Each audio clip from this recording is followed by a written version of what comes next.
Bonjour, nous sommes le 5 juin 2021 en Gironde, sur un lieu particulier riche en orchidées.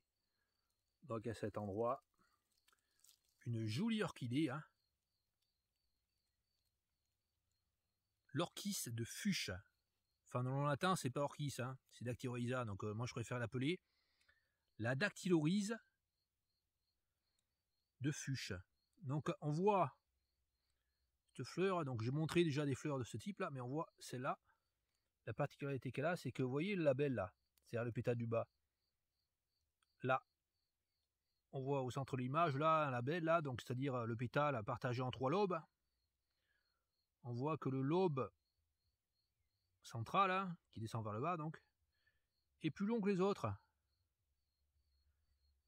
Faudra en voir une autre. Faudra en voir une autre là. Une autre fleur là. Ça, je pense que c'est l'orchis de Fuchs. Enfin, Dactyloryza fuchsi. Donc il est couché là, il a été écrasé, hein, mais bon, il continue à pousser. Hein. À cet endroit donc, des orchis de Fuchs. Ah, nous sommes en France, hein. Je vais vous montrer hein, à quoi nous voyons que nous sommes en France. Hein. À côté. Donc l'orchis de Fuchs. Ouais, je pense que ça c'est l'orchis de Fuchs. Donc la particularité, enfin du Dactyloryse de Fuchs, c'est que le label, enfin par rapport au Dactyloryse maculé, c'est que les tirés sont plus centrés sur le label. L'orchis maculé, les tirés sont plus éparpillés.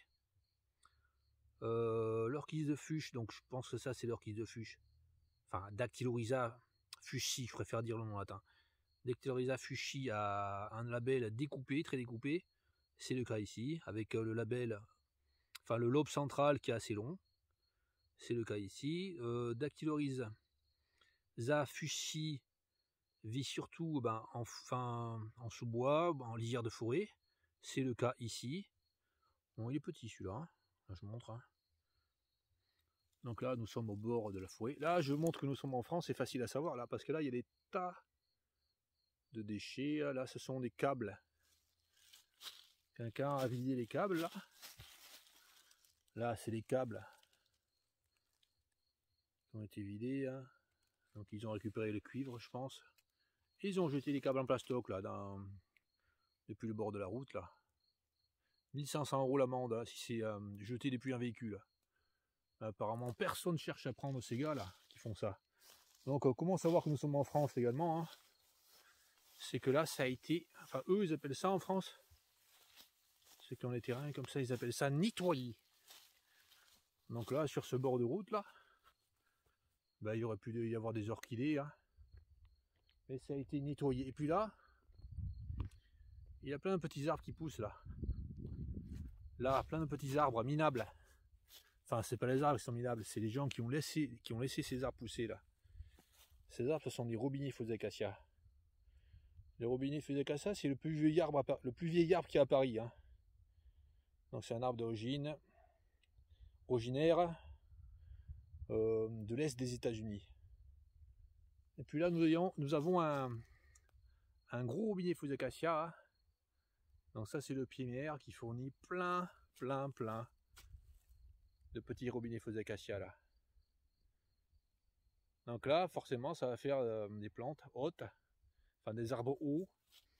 Le robinet faux acacia, il a comme particularité d'enrichir le sol en azote.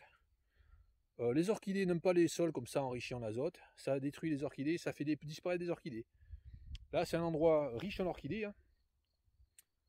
Là, ils détruisent tout là. Là, nous avons un petit chemin là. Voilà, c'est un chemin privé là. Les gens, ils ont tout broyé là, sur le bord de leur chemin, n'importe quoi débile. Et puis là, nous avons un magnifique orchis-bouc. Là que je viens de découvrir, comme ça en direct là, je ne l'avais pas vu. Il est vraiment grand. Donc là, comment il fait là? Il fait plus d'1 mètre. Hein. Ouais, non, il fait à peu près 1 mètre. Donc, Imantoglossum hircinum. Mais comme c'est un endroit orchidée là, ben, il y avait plein d'orchidées qui poussaient sur le bord là. Probablement qu'il y en avait plein, puis ils ont tout coupé. Hein. Ils s'en foutent complètement. Hein. C'est un virage, donc il faut nettoyer. Là, Tous les virages, ils sont comme ça, là. Même si la visibilité, hein, il nettoie, voilà. S'il y a une herbe qui fait 50 cm, il coupe tout partout au pied des poteaux. Par contre, là, ça, c'est un arbre... oh, que c'est intéressant d'avoir cet arbre en Gironde. Parce que là, les gars qui s'occupent des... Enfin, j'en sais rien, c'est pour... Enfin...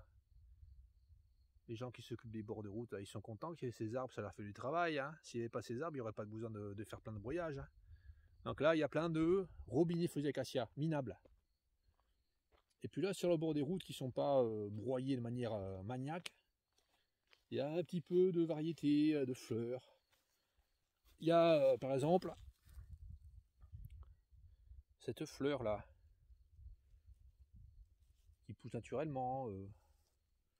Mais bon, là, c'est provisoire peut-être. Hein. Peut-être qu'un jour, à cet endroit-là, ils viendront massacrer tout. Et puis, il y a au bord des vignes, hein, au bord des fossés, hein, bah, plein de ces plantes-là. Hyper intéressantes pour la vie des papillons, hein, puisque ça, c'est une plante haute. Alors, je ne sais pas si c'est l'Hippocrépis atupum ou si c'est un autre lotier. En tout cas, c'est une plante haute pour le papillon, le fluoré. Là où il y a beaucoup de ces plantes, là, j'ai vu les fluorés, le papillon, le fluoré. Et c'est probablement une plante haute aussi pour le papillon, le souci. Et puis, ça permet, enfin, à ces endroits-là, il y a plein d'insectes dans les fossés, là. Là, nous avons une chrysomèle, une belle chrysomèle, là. Un coloptère de la famille des chrysomélidés. Et puis, ces plantes sont mutinées. Hein. Là, nous sommes en soirée, hein, il commence à faire frais. Mais les bourdons et les abeilles, là, comme là, une abeille. Donc, je voudrais filmer cette abeille-là. Bon, elle est partie. Là, elle est partie, dommage. Les abeilles butinent beaucoup ces fleurs-là. Et nous avons également un mât de ces fleurs-là. Sauvage, hein. La sauge des prés.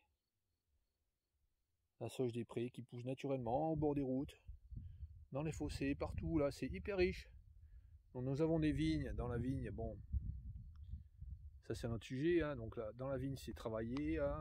Des fois c'est plus ou moins travaillé, des fois il y a des vignes biologiques, ils ne passent pas de glyphosate, il faut un labour sur deux, un rang sur deux, enfin il y a plein de méthodes pour cultiver la vigne, mais là au bord des vignes, à plein d'endroits c'est massacré, c'est broyé à fond, tandis que là il reste la biodiversité. Là, dans un endroit comme ça, là, un endroit très peu fréquenté, hein, il n'y a pas beaucoup de voitures à cet endroit, il peut y avoir beaucoup de papillons qui vivent, car nous avons des plantes hautes pour plusieurs espèces de papillons. Hein. Là, j'ai dit quelques espèces de papillons qu'il y avait hein, sur ces plantes-là. Enfin, dans les chenilles qui consomment ces plantes, mais il y a d'autres espèces. Hein. Il y a plusieurs espèces de papillons de la famille des Lichenidés, hein, de la sous-famille des polymatinés qui consomment ces plantes-là. Donc un endroit riche.